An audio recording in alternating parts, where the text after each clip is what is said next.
Hello, welcome to Real Film Snobs. I'm Brian Michael. That would make me Angela Yeager. So we have a great episode for you this week. This is our continuation of our best films of 2019. And the last episode, we looked at our films number 10 through 6. And then counting down, we're now getting to the big ones, the top 5 films of 2019. And as I mentioned on the previous episode, we're getting to this a little bit later this year due to the pandemic, but better late than never. And hey, now most of these films, if not all of them, are available on streaming, so you have no excuse not to check out some of the best films of 2019. So with that, we'll go into my number 5 film, which is Uncut Gems by the Safdie brothers. I can't believe it. I've got an Adam Sandler movie on my top 10. It happens once every 10 or so years. I think maybe Punch Drunk Love was the last film, maybe 12 years. But really, this is a Safdie brothers film. And I've recently started to check out some of their earlier films. They put them on Criterion Channel. And I was really impressed seeing some of their really early works, their visual style, the sense of movement in their films. I think one critic said something, their review of this movie was something like, "This is cinema," and I can see what he meant. This film is nonstop. It is relentless. If you're feeling anxious, this may not be the best movie to watch right now because it is nonstop. Just go, go, go. Like the minute it starts, it's hold on to the edge of your seat and just get ready to go for an experience with a very unlikable character played by Adam Sandler of Howard Ratner, the jeweler. However, I think he's perfect for this role because he's unlikable, but on the same token, people seem to be drawn to him. And I think that in a way that sort of describes Adam Sandler as a character. He's a mover and a shaker, but he's also a guy who he can't seem to catch a break, but he's also his own worst enemy. And the visuals and the music and all the performances in this film are absolutely fantastic. Yeah, you know, we watched a movie earlier today, or back in time, whenever this airs, The Villainess, which we'll talk about eventually on the show, but there was a lot of drama that was created through movement and everything. And this one just does it also just through circumstance. I mean, just when he gets this, you know, the championship Celtics ring and immediately goes and pawns it, which I am immediately puts me on the edge of my seat going, what are you doing? Why would you do that? Because now you owe these people, now you owe these other people to pay this person to pull it.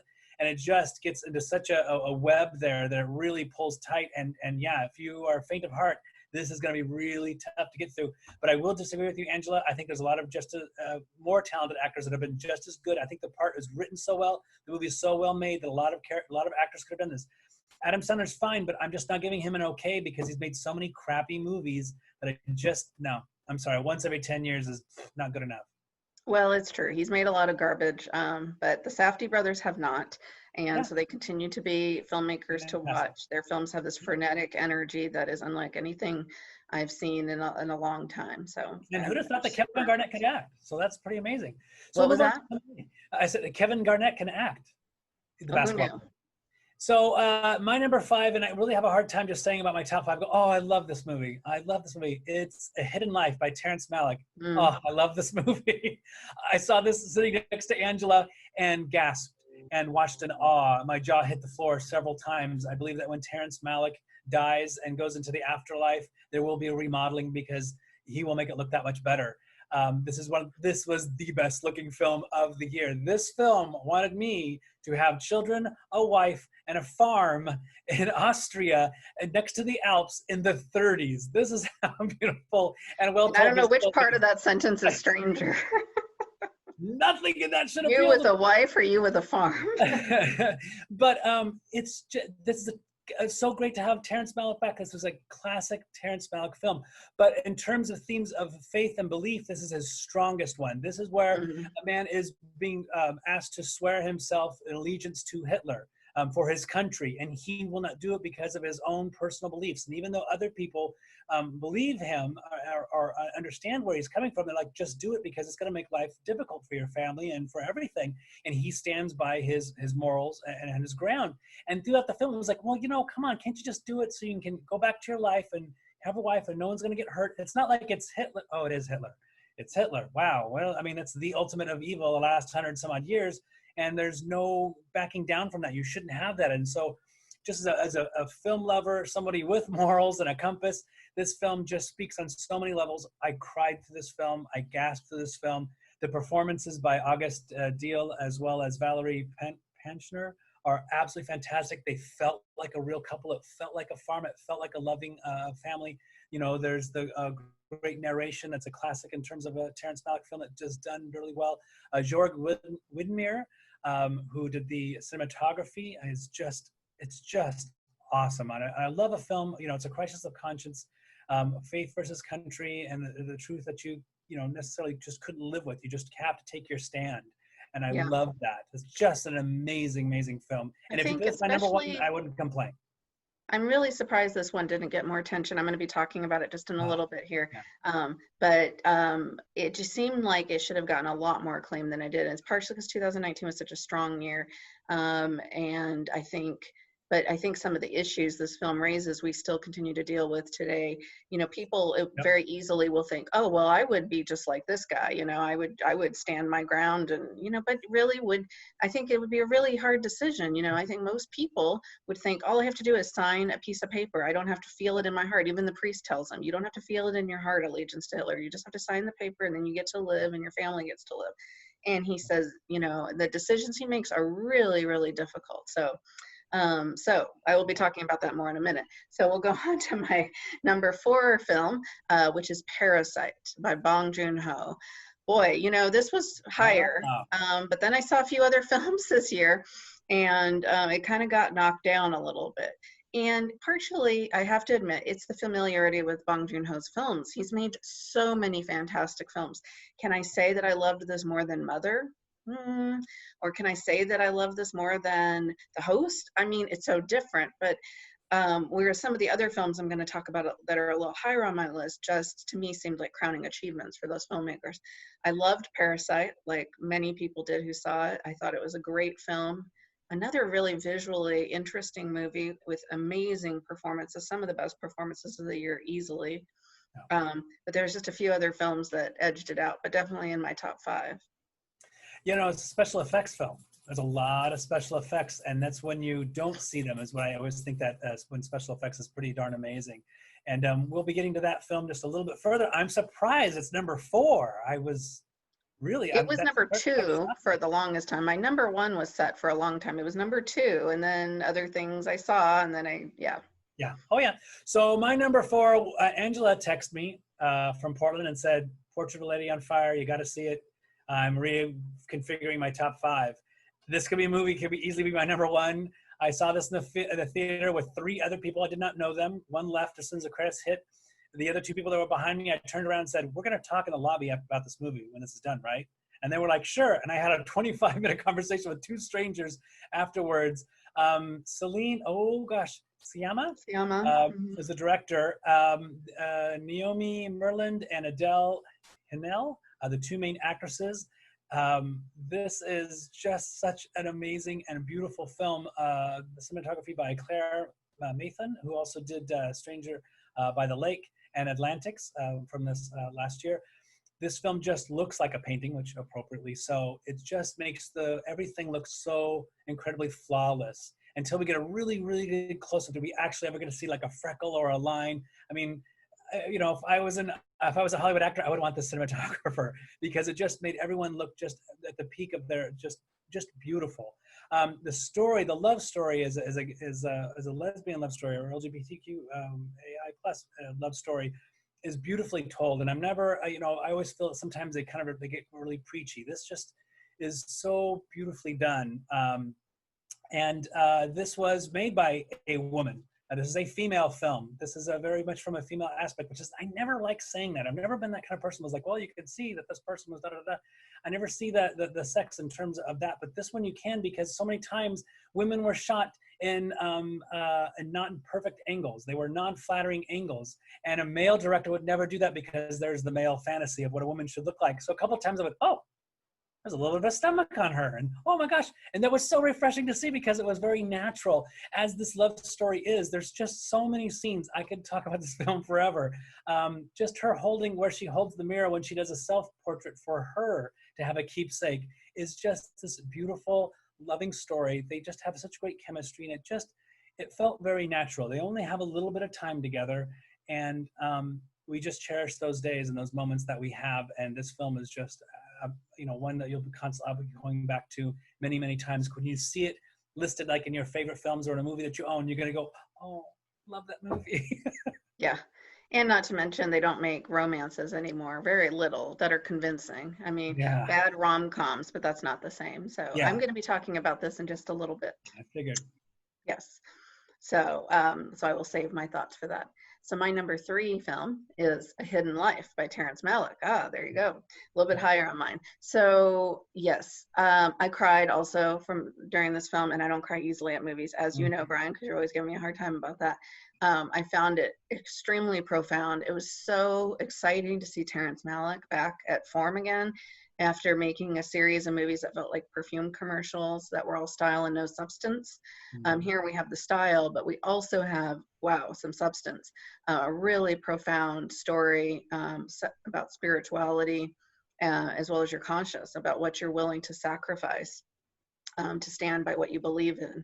And I feel like, along with Scorsese's Silence, this is a film by a director of faith that is getting at some of these larger issues of faith and in a really compelling way, and really kind of asking, what are you willing to sacrifice? And here's a guy who has, as you mentioned in your review, everything to sacrifice. He has a beautiful wife, beautiful daughters, a farm, a community. He's not ostracized in his community. He's well accepted. He's a German citizen, non-Jewish, Aryan-looking guy, blonde.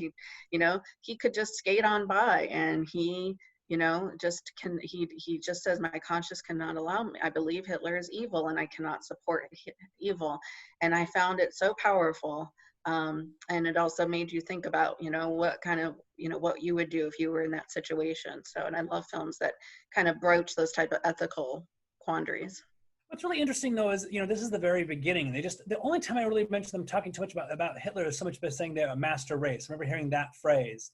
So this is before Auschwitz. This is before all of the horrible crimes. He just knows. He's got a moral compass. He knows that what he's preaching ain't right.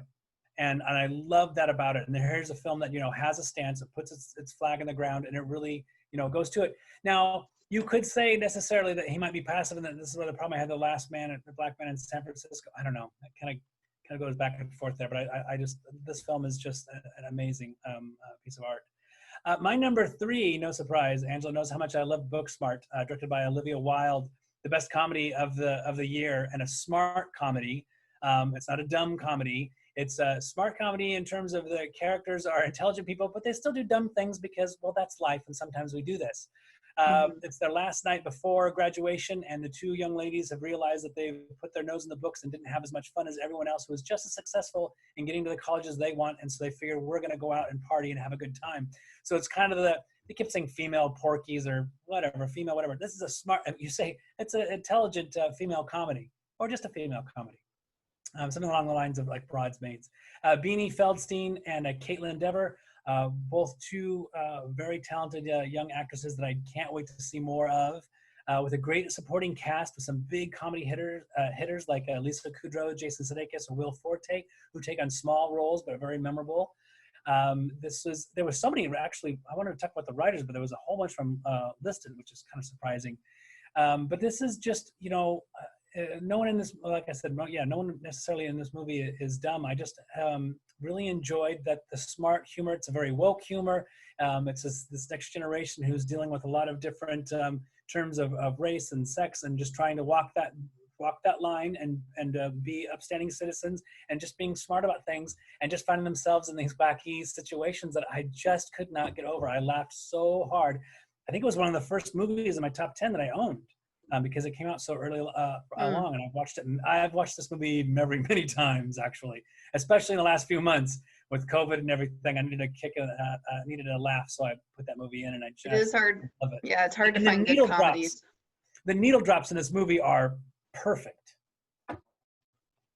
It's hard to find good comedies. I liked this movie. I did not love it like you did. So, but I enjoyed the lead performances in particular in their friendship. I found some of the implausibility, which I know is part of teen comedies. The fact they were living in this 1%ville where everyone's super wealthy and one guy owns a boat, and it just was like too much for me. So some of that I found pretty annoying. But the joke of that is that, you know, he's trying to buy everyone's admiration, and there's no one at the party but them because they get tricked into going. I mean, I just think that's hilarious. So I couldn't help it. Okay, so we'll move on to my number 2, which is Portrait of a Lady on Fire. This is, it's funny. Parasite was number 2, then I saw Hidden Life, and then it bumped down to number 3, and then I saw Portrait of a Lady on Fire, and I just said, holy smokes. And that's when I texted you and I said, you have to see this movie. I was so blown away by this movie, and I loved the look of it, the central relationship, the romance. I felt this romance in a way that, gosh, you know, I'd put it up there with some of the great romances ever put to screen. Casablanca, whatever you want to say. I'm not saying it's as good of a movie as Casablanca, so just, you know, calm down, people. Who knows? Maybe time will tell. But I felt the dynamic there, the love story was as compelling. And the director, Céline Sciamma, since then I've been watching a few of her other films on Criterion Channel and just super impressed with her work. This is her crowning achievement, but her other films, Girlhood, Water Lilies, Tomboy, again, all of her films exploring different aspects of female life, which I really appreciate, but complicated characters who aren't always super likable or perfect. Which you mentioned, Bryan, you know, the women are not always shot from perfect angles, and I like that. And she's a really, really just superb director. You know, really great. You know, she's there to paint her portrait, so obviously she has to pay attention to a lot of details. She's just doing it by what she interacts with her, taking her for walks during the day, and then at night draws and paints. So she's having to pay attention to the details. There's a great scene where she actually sits for the portrait, and they go back and forth, and he says, when you're upset, you raise an eyebrow. When you do this, you know, you can tell you kind of bite your lip. And then the other one turns right back around and goes, well, when you do this, and that's when they kind of realize, there's something here. You're paying it. Yeah, we've been watching each other. Yeah. That there's an attraction.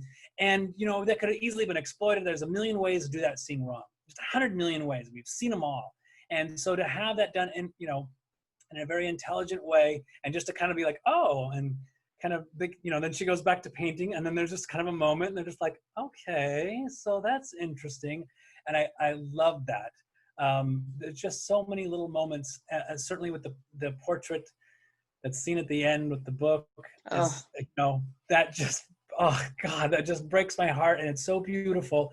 And then the end scene without running credits across the emotional reaction that someone has at an opera is just, I mean, it's just everything. It's one of those scenes that, you know, when they do a montage of great moments in cinema history, they show that one, and you're just gonna go, oh, I love that movie so much. Yes, the ending, it nails the ending, and it's so hard to do in a movie like this, in a romance especially. Like, I kept wondering, how are they going to end this in a way that is not going to just totally make me angry? And then when because, you know, you think when you see a romance, like if it all ends up happy, joy, you're kind of like, oh, I don't know if that feels right. But then if it's just like, they both die in a fiery plane crash, then you're pissed, you know, because you love these characters. So you have to find a way to make it a really great ending, and it just nails it. So. They stick the ending for sure. So my number 2 is by Bong Joon-ho's Parasite. This was a, you know, highly acclaimed film, and I was just so happy that he got some notoriety, and then other people, I have to bite my lip and go, have you ever heard of this director? I've seen his, these are really good. I'm like, do you watch my show? Because we've talked a lot about him on our show over the years. Yeah. I've had his films, almost all of his films have been in my top 10. This is nothing new to me, but okay, I'm so glad you're here. Wonderful. I've heard of Snowpiercer.